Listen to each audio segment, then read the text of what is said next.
Hi, this is Paul Lanzillotti with the Amerasia Consulting Group. I've just had a number of clients interview at Wharton, took part in the team-based discussion and the one-on-one that followed afterwards, and I wanted to follow up with a video that discussed a number of approaches that they used and a number of ways of mastering some of the questions that you may encounter during the final portion of the interview, which would be one-on-one with most likely a second-year student at the school. Um, One of the first questions that you're going to be asked during the one-on-one session, which lasts probably about 10, maybe 15 minutes, is did your behavior reflect how you normally are? Your behavior in the TBD. And did the discussion reflect your usual role on a team? And hopefully, and you should be able to answer, yes, your behavior or my behavior did reflect how I normally am in a group setting when trying to come up with an outcome or come reach some logical conclusion. Really, you know, if had you done, and this is what I tell my clients, but had you done it right in the TBD, the team-based discussion, you would have basically been asking a lot of questions of your teammates and not making a lot of absolute or imperative statements where you just, are kind of laying down the law. That's not the right approach to take at all. Um, you would definitely be asking them questions to solicit their opinion, their feedback, for them to expand more on their ideas. And that type of role, of course, would be that of a facilitator. Now, I don't know if you want to come out and directly say that you are the facilitator when asked this question about your behavior reflecting how you normally are in a group, but I would say that you could start this answer off by saying that yes, it did, because I tend to ask a lot of questions. I tend to be very curious about others' ideas. I tend to want them to explain the rationale behind their ideas before I make any assumptions or try to draw any conclusions. So, if they wanted you to sum it up in one sentence at the end, I suppose you could say you do take on the role of facilitator, right? The next question, what did I think about the group discussion? I mean, there's a lot of overlap between these questions, by the way, and there's no way they could ask all these questions. But let's say they wanted to elicit your opinion about what went on in there. The one thing you want to start off with is on a positive note, and you want to say that you think it went well. Even if it didn't go as well as it could have, perhaps the presentation at the end was rushed, perhaps there was one person dominating the whole conversation, you really want to paint your answer here in a positive light. You don't want to immediately start laying into anybody, because that's not really what they're asking. If you do have anything that's not so great to say, save it towards the end. But I would say that it went well. For as well as it could, it did go well. And why is that? I mean, what could be the reasons, right? When you break down any type of team-based discussion, everybody had a chance to participate. You felt that everybody came to the table prepared. You felt that everybody listened to one another. You felt that everybody was very good at keeping on task, and you thought that everybody really did put forth a good faith effort in trying to make sure that everybody was heard, every idea was reasonably discussed, and then at the end, in your last 8 minutes, you guys were all able to come together to put forth a pitch. Now, I have had clients in groups where they weren't able to come up with a pitch at the end, or they simply ran out of time, and that doesn't exactly look the greatest, but don't panic. It's not exactly a death sentence at Wharton. What I would say is that you would want to save that, if something like that did happen, for a question that may follow, which is, what do you think could have been done better? And that question, you simply put, I mean, we have to be realistic here. Don't ever point out anybody, one person in the group, right? That's not appropriate. That's not what they're asking here. You would want to say time management could have been an issue. You felt that at the end, perhaps our idea could have been a little more consistent or coherent. You felt maybe that it was very similar to existing expeditions or intensives. And I'm speaking, of course, here for 2016, 2017, when they talked about rolling out a new leadership venture through the McNulty Leadership Program. What else? What else could have gone better? Perhaps it's very obvious that one person really was a ball hog, really did like to hear the sound of their own voice and drowned out a lot of people. You could also say, yeah, there could have been a little more equal distribution of airtime. I would also say that, and this alludes softly to time management, that you felt that there were a couple of people's ideas in there that were really good, and you would have liked to hear more about them. Um, I think if they may, a similar question, they may ask you a variant of this question is, what do you think could be improved about the TBD? And you could possibly say there could have been more equal representation, of course, with respect to people putting forth their ideas. But you could also say that with respect to demographics and background and industry. So what do I mean by that? I mean that you could say that it would be nice if there were more people from different countries. It would be nice if there were people from more different backgrounds, perhaps military, nonprofit, NGO, things like that. Now, you want to temper those types of statements by saying that you do understand the limitations of having only 6 people in a room located in Mumbai or located in Philadelphia. It's not like in Philadelphia you're going to get a bunch of people from Western Europe or South America, perhaps. And in Mumbai, it's not like you're going to get a lot of people from Western Europe or the States. So, there are logical limitations, but that's fine. You just want to, if you do give a downside, say, listen, I understand why it's like that, and we do the best we can. The next question they may ask you, what do you want to say to the admissions committee based on this experience? Now, this can be viewed a number of different ways. They may simply be asking you, what happened that went well, what happened that didn't go so well? Now, if this question would follow some of the other questions I discussed a few minutes ago, what I would say here is that you would want to say to the admissions committee that you like, and put this in your own words, of course, that you like the fact that they're putting their money where their mouth is. And what do I mean by that? The TBD is unique among all business school interviews. I mean, I know Ross has their group activity, but it's just not the same. Wharton definitely likes to put a little bit of pressure on you and give you some homework to do, of course, before the TBD.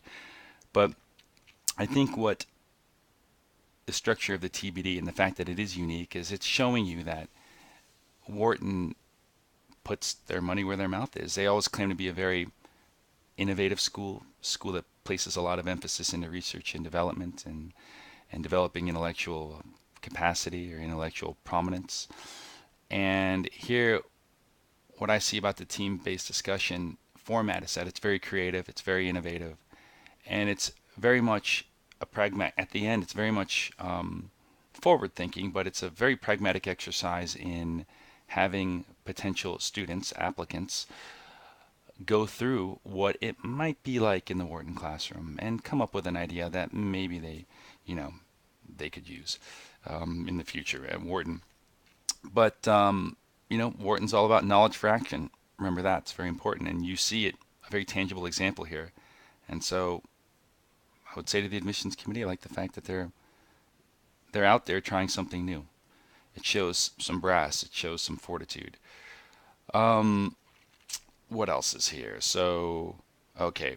Now, the question here, is there anyone in the TBD that you would not like to have on your team?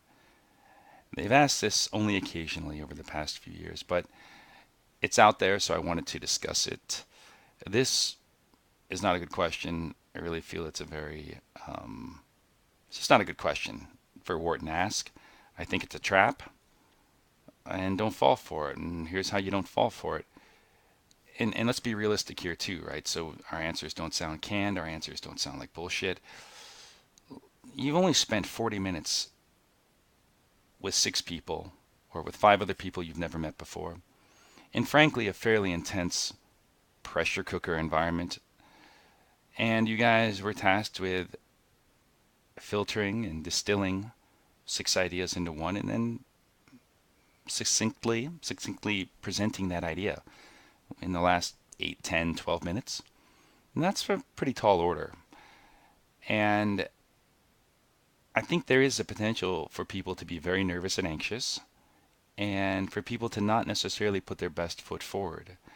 Granted, these wouldn't have been any of my clients, of course, but that's neither here nor there. Seriously, what I would say is that you don't have enough time in the whole with any one of these individuals, one-on-one or in a group, to really make that assessment. First impressions may not be that great, but you just simply don't have enough data to make a very definitive statement that there is somebody you would not want to have in your group. Even if somebody was being a jerk, I wouldn't say it. I wouldn't say, hey, Joe Blow over there, the guy that basically wouldn't let anybody talk. Yeah, I wouldn't want him. Don't say that. It's poor form. I think it's a poor question. I think it's a trap. I think they're giving you enough rope to hang yourself with. I just would not answer the question by pointing anybody out. Now, of course, the two most likely questions you're going to be asked, at least this year, and remember, you only have 10 minutes here, but the two most questions that they're going to ask you, the two most likely questions they're going to ask you, that is goals, what are your goals, and why Wharton? This is a repeat of what it is you stated in your goals essay for Wharton. Now, the second year student will probably, they may, but they may not have access to your application. They may not have read it. I don't know. Maybe they have it right in front of them, but it shouldn't matter. You just repeat what was there. Now, you can't get all the way through the your goals essay. It should be about 500 words for Wharton. You just want to straight off state your short-term goal, state your long-term goal. Now, I have here on the slide why Wharton. Really, that's why MBA. Why MBA, why Wharton? But focus more on the why MBA. So when you state your goals, your short-term and your long-term goals in there, and you should have done this on your essay as well, but perhaps you didn't work with me, so I don't know what you have on there. But right off the bat, get to the point. This is no long and winding grandpa story. This is you get to the point. Short-term goals lead into your long-term goals. Of course, your long-term goals build off your short-term goals. And then you would get into a discussion very briefly of, hey, I know that in order to reach these goals that I just stated, I require an MBA. Why? Because when I look at the skills that I have today, management and leadership skills that I have today and that I will require in the short-term goal and in the long-term through the long-term goal, I have a gap, a chasm, and I need to be able to address that gap. Now, I always like giving reasons in groups of threes. So for reason 1, reason 2, and reason 3. So let's say you're an automotive engineer, as I was, and you want to go become a consultant in the short term. Well, you're not. Well, I didn't have any skills in strategic formulation, organizational development, new market entry. And depending on what type of consultant I stated on my essays, if I were sitting there during the interview, I'd say those are the 3 reasons why I need an MBA. 3 very basic reasons. Now, the Wharton MBA will backfill that knowledge, but the Wharton MBA will also give me and this is kind of 3+1, it'll also provide me exposure to another aspect, which is leadership. So in addition to gaining the management skills in area 1, area 2, and area 3, I need to develop my leadership skills. And what is a leadership skill? What do leaders do? Okay, they do a number of things, of course, but the number one thing that I would say an MBA can help you address, especially at Wharton, but any other top MBA program, is the MBA and the leadership knowledge you gain will help you manage risk and uncertainty. Because there is no playbook that Wharton or any other school out there can provide you for the long-term goal, which is more aspirational, it's more uncertain. A lot of bad or good things can happen before you hit those long-term goals 10 years from now, let's say, and you're going to require not a playbook, not an answer, not somebody to kind of hold your hand, but you're just going to require the leadership tools, along with the management tools and business subject matter knowledge, but the leadership tools to manage risk, to get others to follow you, to lead through ambiguity and uncertainty. And really that's what an MBA and why an MBA from Wharton would help you reach your goals. The next question is, do you have any updates to your application? This may seem like a fairly innocent question, but what I would say is that a lot can happen between when you turn in your application and when the interview occurs. And you have maybe 3 months in between those two, 2.5, 3 months. And I'm just going to give you some advice here where a lot of things can happen. I've seen people get laid off.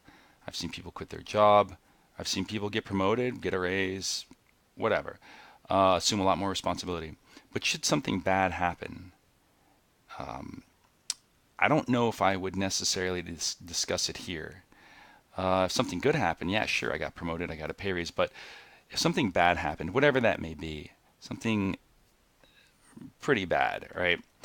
Um, I would say that in 10 minutes or in the few minutes that you have, really it'd be 1 minute, 2 minutes to discuss this answer.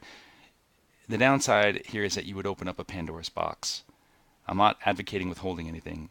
I'm just talking about making sure that when you do provide them additional information that could be bad or would be perceived as bad or would just be a big question mark, you think really hard about whether or not you will have the time here to provide that fully to the interviewer. And also, this type of question would come at the end of an interview.